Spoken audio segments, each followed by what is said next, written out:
Hi guys, here we have the 2018 Q50 Red Sport. So this is the most powerful version that Infiniti makes. 3 litre VR30 twin turbo V6 with 298 kilowatts.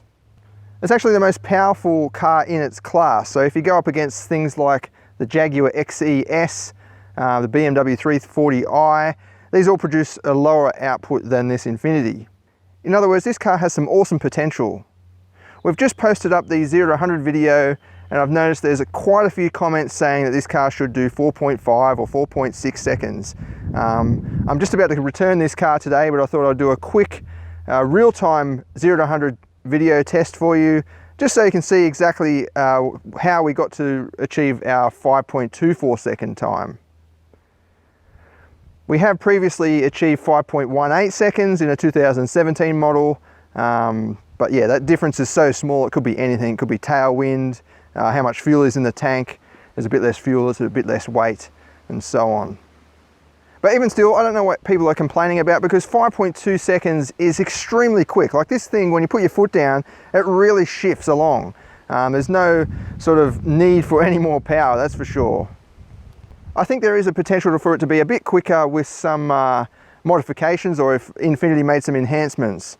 For example, it doesn't have a limited slip differential. Instead, it's just got a electronic style traction control system, and when you turn that off, it's pretty much an open diff and it will spin one wheel depending on what sort of load and what sort of steering angle you have.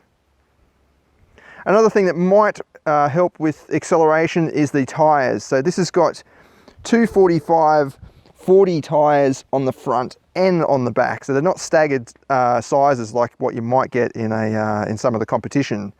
They're Dunlop SP Sport Max, which are pretty sporty tyres. They're a bit hard compound for ultimate sort of sportiness, in my opinion.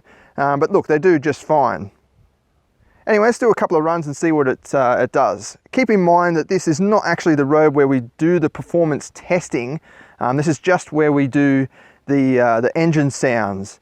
It is actually a private road as well, but I don't really like doing it on this surface because it's not entirely grippy. The other private road we've got access to has brand new fresh tarmac, but it runs right near a freeway, and you get a lot of noise interference from trucks and so on. So I don't really like to film there, although I do the testing there. It did rain this morning, so there's a couple of little wet patches around. It might spin a little bit, but as you can see in front of the car, it is pretty much bone dry. I've just driven here. It's about a 30-minute drive, so the tyres should be pretty warm, although that doesn't really make a difference with sort of street tyres. Warming the tyres doesn't really make that much difference in traction with street tyres. Let's give it a go. Oh, before we start, I've got the V-Box attached to the outside of the windscreen because it is a bit overcast, there's a bit of cloud, and sometimes that interferes with the GPS signal and it will cut out. So I put it on the outside just to give it a clearer view of the GPS, so it doesn't cut out. I should mention that if there is interference, it doesn't produce an inaccurate time. Like it won't say 5.8 seconds or something. If there's interference, it just cuts out. So there's no sort of worried about inaccuracies. It either has the signal or it doesn't. I'll do a few runs. I'll just move it up a little bit because there's a tiny bit of a damp patch just back there. To start with, I'll leave it in normal mode. I'll leave the traction control switched on, and I'll just nail the throttle without building the engine revs. Might turn the aircon off as well, just to make sure we're getting maximum power. That's completely off. Okay. Hit start. Actually, I can just leave that down so you can see it. Here we go.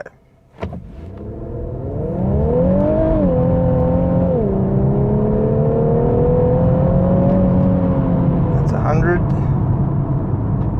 So that's just done 5.8 seconds by the looks of it. It did spin a little bit and then caused it to go into third gear, which is not ideal.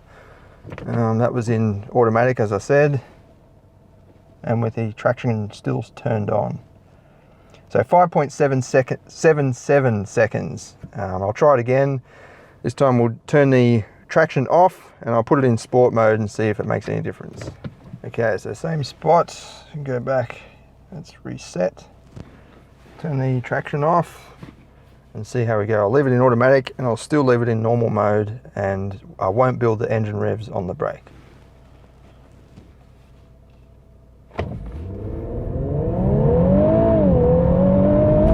That was a better start.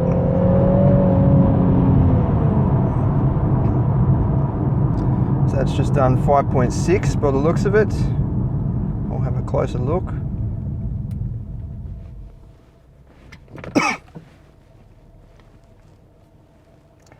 Details 5.62, so fractionally better. But yeah, we've got a lot of comments saying that this car should do 4.4 seconds or 4.5 or something like this. I don't see how it can do that. We're in pretty good conditions today. As you saw, there's not too much wheel spin off the mark. It's 17 degrees Celsius, pretty cold day. It's not freezing, but it's not exactly warm. I've got below half a tank of fuel, so there's reasonable sort of weight optimization there. But yeah, 4.5 seconds to me is not possible in real world conditions anyway. If it took it to a drag strip with, you know, perfectly prepared surface, built the engine revs right up on the brake, you know, do all these other little bits and pieces, you might get a better time. But in the real world, which is what our videos are about, I don't see how it can get 4.5 seconds. Let's reset this. That's ready to go. This time I'll build the engine revs a little bit on the brake, and actually no, we'll try it in sport mode. Sport mode to me, as far as I know, doesn't do anything to the actual performance of the car, but we'll try it anyway. So that's in D, sport mode, traction off, and I'll just nail the throttle without building the engine revs.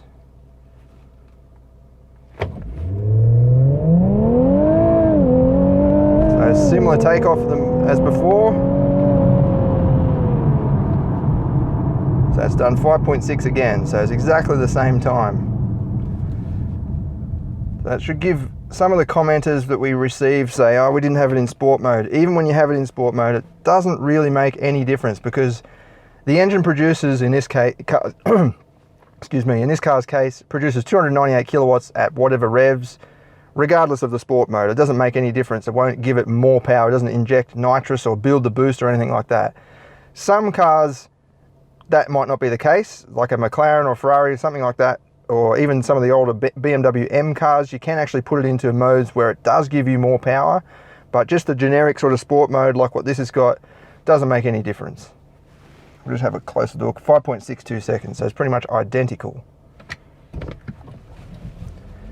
But as I said, this is not at the actual road where we do the performance testing usually, unless it's a pretty low powered car and doesn't really rely on sort of traction. But we've achieved 5.24 seconds on the other road. That was with building the engine revs on the brake pedal. So I'll do that now, although I think it's going to cause a bit of wheel spin on this particular surface. So at the exact same spot, let's reset. This time I'll build the engine revs on the brake. I've still got it in Sport Plus mode, even though, as we just found out, it doesn't really make any difference. Actually, in this car, you get a bit of artificial sound enhancement through the speakers. I'm not sure if you could tell the difference between the two different runs that I've done, but I'm not really a fan of the fake sounds that come through. I think this engine should sound good already. I mean, it's a twin turbo V6 with 400 horsepower. It should sound pretty good already. But anyway, I'll leave it in there so you can, just to keep those people quiet that say you didn't have it in sport mode. We'll hit go. I'll build the engine revs a bit on the brake, but what I'll also do is put it in manual mode, because I remember when I did test this before, it went into the higher gears too quickly. So it spun into second and then went straight away into third, which wasn't ideal. So I'll try and keep it in the gears manually. So it's ready to go. Build the engine revs just a little bit, not too much, because it will definitely spin a fair bit.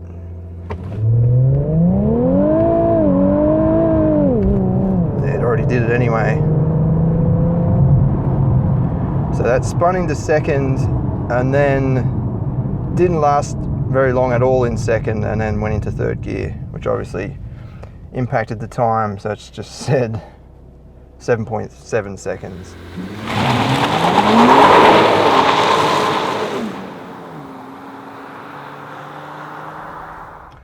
So I'll try that again. I'll Manual mode didn't really make any difference actually. It upshifted itself into third. So I'll leave it in D, and we'll try it again, and this time I won't build the engine revs quite so high. Build the engine revs just a little bit, 1,500. That's a pretty good start. That said 5.5 that time, so a little bit quicker.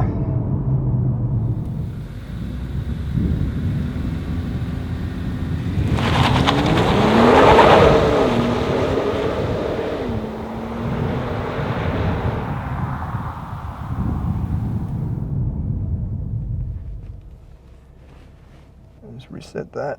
Details. 5.54 seconds. So there you go. That was a pretty ideal start. I built the engine revs a little bit. Spun a little bit into second gear. It actually spun a little bit in first gear as the engine revs built, which is pretty cool actually. But yeah, for this to get a quicker time, or anywhere near 4.5 seconds or whatever people are saying, you'd need absolute perfect drag strip conditions, and also I think you would need wider tires on the back, where you can build the engine revs up to 3,000 RPM, get a launch straight off the start with heaps of grip, and it would probably produce a quicker time. But in standard specification, which is what our cars are usually in, unless otherwise stated, this is as quick as this car will do in our testing. Now, you might not like the time that we achieved in this car, but to me, as I said, there's definitely a quick time. 5.24 seconds is very, very quick for a luxury sort of semi-performance variant. But yeah, 4.5 seconds or anything in 4 seconds is pretty unreasonable to expect that sort of time from this car.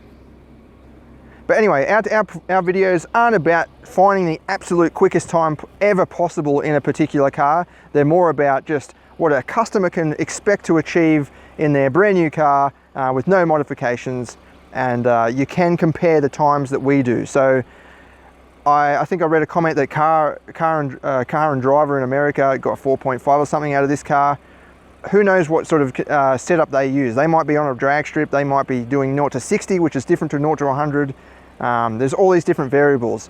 But one thing you can be assured of is the way we test the cars is always the same. So you can always compare the different cars that we test.